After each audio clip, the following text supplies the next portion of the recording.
Bonjour tout le monde, aujourd'hui on va voir comment on peut résoudre notre problématique qui est augmenter notre bénéfice lorsqu'on veut faire des investissements. On a un montant de 200 000 dollars alors qu'on veut l'investir dans différents régimes et différentes actions et on veut maximiser notre bénéfice. Alors, on a 5 emplacements où on peut investir notre montant. Le premier, c'est les régimes de retraite. Le deuxième, c'est la sécurité du gouvernement. Le troisième, c'est l'action A, l'action B et l'action C. Les rendements de chacun de ces services, c'est 5% pour le régime de retraite, 8,8% pour la sécurité de gouvernement, l'action A c'est 9%, l'action B c'est 11% par an et l'action C c'est 13%. Alors, mais on a certaines contraintes à respecter, puisque si on veut normalement maximiser nos bénéfices, 200 000 dollars, si on n'a pas de contrainte, bien sûr, on va choisir l'action C, puisqu'elle a 13% de bénéfices. Mais puisqu'on a certaines contraintes qu'on doit respecter, parmi ces contraintes, c'est la sécurité du gouvernement doit être investie en moins de 50 000 dollars. Ça veut dire 50 000 dollars doit être investi dans X1. Aussi, le régime de retraite ne doit pas avoir plus de 10% de tous les autres régimes investis. Et aussi, 20% des actions des catégories à risque moyen qui ont A et B doivent être investis dans des actions de faible risque. Ça veut dire 20% doit être investi dans les faibles risques A et B. C, même si c'est à un bénéfice de 13%, et là de fort risque d'avoir ce bénéfice. Alors, le montant total à investir dans les actions ne doit pas dépasser 20 000 dollars. Ça veut dire les actions A, B et C ne doivent pas dépasser 20 000 dollars.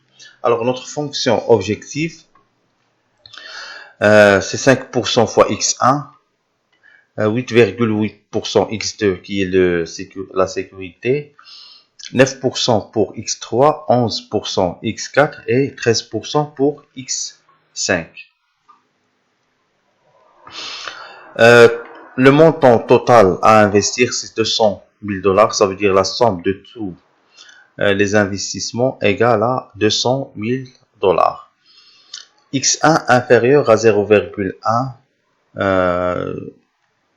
de la somme des... Ça veut dire le régime doit être inférieur à la somme des autres investissements, inférieur à 10% des autres investissements.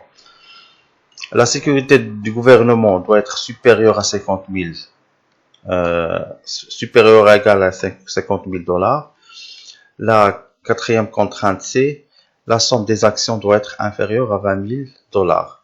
Et la dernière contrainte, c'est les actions à faible risque ne doivent pas dépasser 20%, doit dépasser 20% de la somme des autres actions.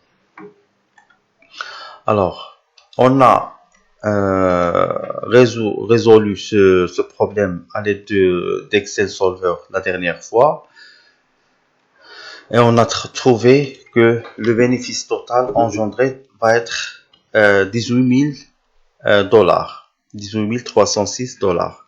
Et on doit investir dans la sécurité 180 000 dollars et les 20 000 restantes va être dans X3 et X5. Ça veut dire dans l'action 4 et l'action A et l'action C. Maintenant, on va résoudre le même problème à l'aide de Simplex. Alors, je vais bien agrandir cela.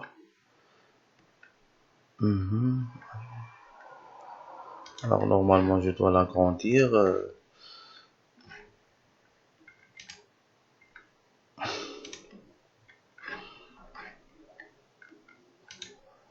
Alors, éditeur. Okay. Ça va prendre un peu de temps, mais okay. Je vais laisser cela après. Alors, pour faire,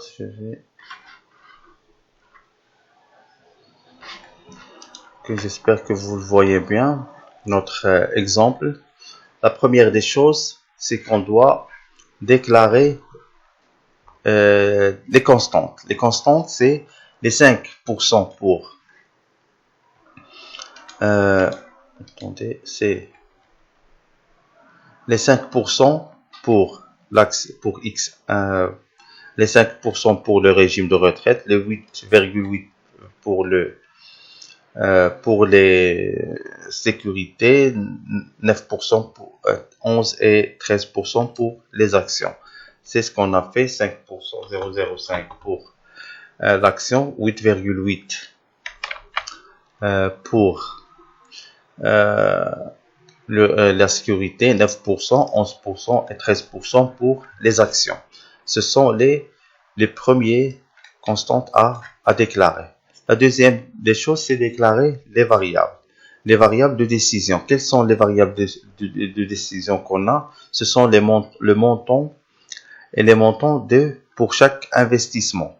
X1 pour le régime de retraite, X2 pour la sécurité, X3, X4 et X5 pour les actions.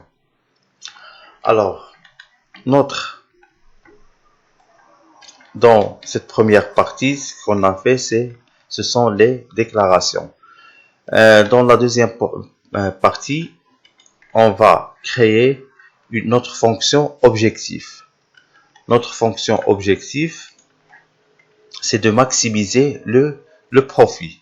C'est A1 fois X1 plus A2 fois X2 plus A3 fois X3, A4 X4 et A5 X5. C'est la même fonction objectif qu'on a ici.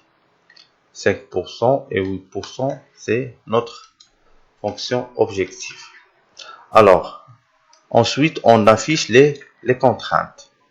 Les contraintes, ce sont X1 plus X2, la somme de tous les investissements doit égale à 200 000 dollars. C'est la première contrainte. Ensuite, la deuxième contrainte, c'est X1 inférieur ou égal à 10% de la somme des autres investissements, plus X. Alors, de la somme des autres investissements. La troisième contrainte, c'est X2 supérieur ou égal à 50 000. La quatrième contrainte plutôt, c'est X3. C'est la somme des actions doit être inférieure ou égale à 20 000 dollars. Et la dernière contrainte, c'est X3 doit être supérieur, c'est l'action à faible risque, doit être supérieure à 20% des autres actions. Ici, on va exécuter la partie d'affichage juste pour afficher les valeurs des X, des variables de décision. Alors, on exécute. Alors, le résultat qu'on a, c'est pour notre solution objective, c'est, on peut la voir ici, notre solution objective, c'est 18 306,67 $. C'est notre bénéfice annuel. C'est la même chose qu'on a avec le solveur d'Excel. Il n'y a pas de différence. Pour les variables de décision, c'est 0 à investir dans X1 dans les régimes. La même chose pour le solveur. X2, c'est 180 000 à investir. C'est la même chose. Et X3 et X5, c'est les 20 000 restantes. X3, c'est 3 333. Et X5, c'est 16 667. Alors, une chose que vous devez connaître, c'est on a utilisé des types float lors de notre déclaration. Pourquoi? Parce qu'on travaille avec des chiffres, des variables décimales. Pour A1, c'est 0,05.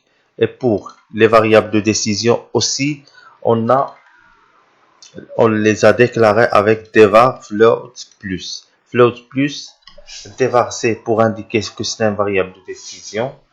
Alors, et que Cplex doit chercher son résultat, et float plus, c'est que c'est un variable décimale avec virgule, plus c'est positif. C'est un variable positif.